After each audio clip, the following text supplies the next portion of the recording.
Hey guys, what's up? It's Sean, Autotopia LA. Today we're here with our friend Bobby. You're one of those guys that's got, for me, a really interesting life. So you've been a stuntman, you were a bull rider at one time, and you were a tank operator in the Army, right? Tanker in the military, yes. So. Do you ever feel like you should have been born a little earlier so you could have been this in like the mid to I late wanted 50s? to be born in 1921, so that put me at the perfect age to be a fighter pilot in a nice P-51 Mustang or a P-40 Warhawk in World War II. And so it's about as close as I'm going to get to my fighter plane because I can't afford the real P-51. It's 72, right? 72. 72 Roadrunner. Yes. So it's an Indy cylinder head block. It's a 572 cubic inch, stroked out to 605. It's just my favorite looking engine ever since a kid. You know, you just see that HEMI on all the top fuel cars as a kid with Don Prudhomme. And I just love the look of the HEMI. Of course, you say HEMI and they charge you 3 times as much as Chevy. You could build the same horsepower for a third of the price if it's Chevy, but I just like the look. And the carburation is dual 1080 CFM King Demon, so it's about almost 2,300 CFM of carburation, which equals about 1.5 miles to the gallon on race fuel. So it's, you don't build it for fuel mileage, you build it for fun. I know you go out to the drag strip with it, but you also street drive this car. It's mostly I built it for the street. It's got full interior still. It has an exhaust system on it. It's 11 3/4 compression, so it has street manners. It's about as far as you could push it without totally losing everything on the street. You know? So I pushed it as far as I could to be a street car. And what do you make power-wise? When the motor was built at dynoed, I think it was 1072, and I did a few little modifications after that. They picked up maybe another 50. Okay. So it's an honest 1,100 horsepower motor, and that's it's all motor. You know, no nitrous, no power adders, nothing. Does this confuse people thinking that it's got a blower? I mean, some people, like no you'll go over, you pull in where there's a bunch of cars, like, oh, that's a nice blower.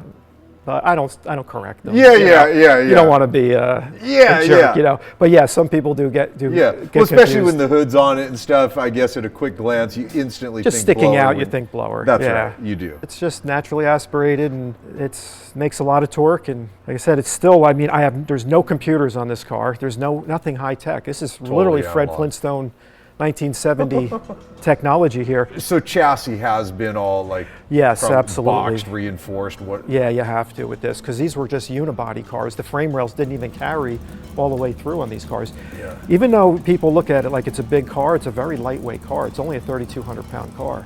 The front suspension, it's the original torsion bar suspension with what it came from. Okay. And just a good set of shocks in the front, and then the rear is all, Coney coilovers, three-link ladder bar system. So it's a modern rear suspension on it. Got it. Yeah, you have to have that if you're going to make the car hook up at all. Sure. Or try to make it go straight. Sure. So. Yeah.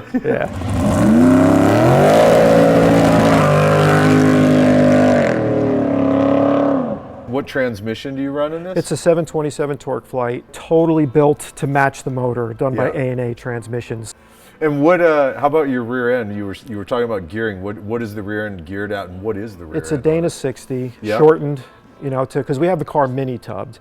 I didn't go full tubs. If I get full tubs, I lose the back seat, and then you can't take anybody for a ride if you only can't. Then it's a 2-seater. I can't even imagine getting in the back seat of this thing anyways. So I wanted to keep the back seat. It's the original vinyl interior now, except for the 2 front seats. Those are the only 2 things, and the carpet. Everything else in there is original from 72. Even the dashboard's original. But I got 456 gears in the rear. I probably could have done 488s, but then it's, for the quarter mile, it would have been better. But 488s on the street are just really tough to deal with. You're so old school, dude. The wheels, are these American Racing or something? Yes. They are, aren't they? Yep, they sure are. There's 15-inch rims, and then the rear rim is 15 by 15, and this is a 15 by 6.5. So like a drag front wheel would be really skinny, but I got to turn the car and I'm driving on the street, so those little skinny tires on the street are terrible. You got a lot of weight up front with that. Yeah. So. And then what size is the back tire? That's a 15 by 30, I think 30.5 or 31. If I remember correctly, aren't you low 9s, high 8.25 with this? It's an 890 car. 890. Yeah. So let's check out I can't believe this is all original in here, except for, the front seats are recovered in the carpet. Everything else is all original. Steering wheel, headliner has a little rip in it. I just put a star shifter in it. It's a very simple car compared to today's technology. I just like the old stuff, and There's no substitute for a sound of just a naturally aspirated big cubic inch motor. They just have a really, unique sound to them. Well, hell, I would say everyone that watches our channel, that's what they come to watch, is right. a loud rumbling V8. Awesome. Let's get cameras in here and go for a little bit of a drive. Yeah, and I think we covered it all. We're gonna go for a drive, you guys.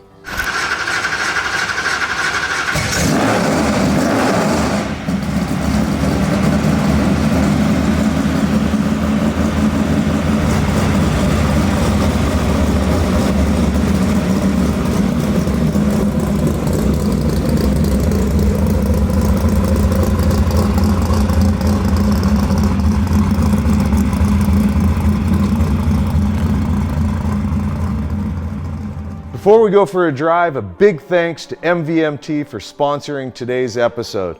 If you haven't heard of MVMT, I highly recommend checking them out. They make really cool watches, sunglasses, jewelry, and some specialty items. And I've gotten a bit hooked recently on wearing this gold watch with the bow tie up top. It just looks great, man. I really like it, along with this pair of aviator glasses that I've been using. Make sure to use the discount code Autotopia for 15% off your order. All right, you guys, let's go for a drive.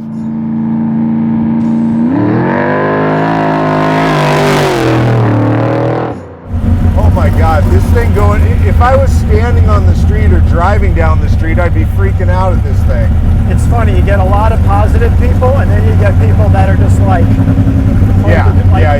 over the top, holding their ears, So you can feel everything in this car, right? I was just about to say, it really does feel like old technology.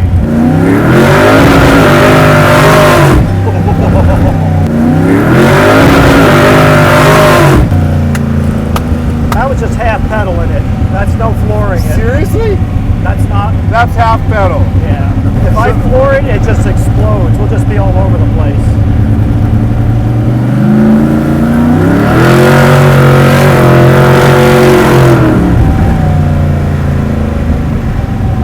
Holy shit, dude. That's such a different kind of acceleration than the modern power.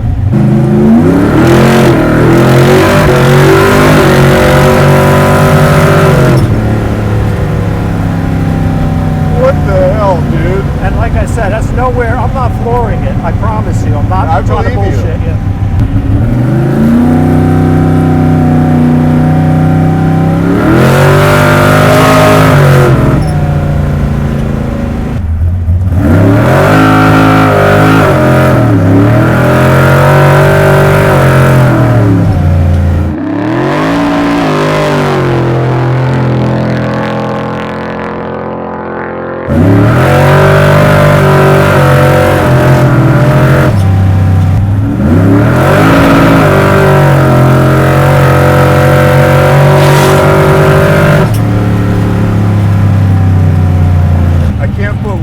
How intense that is.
Truly a epic thrill ride.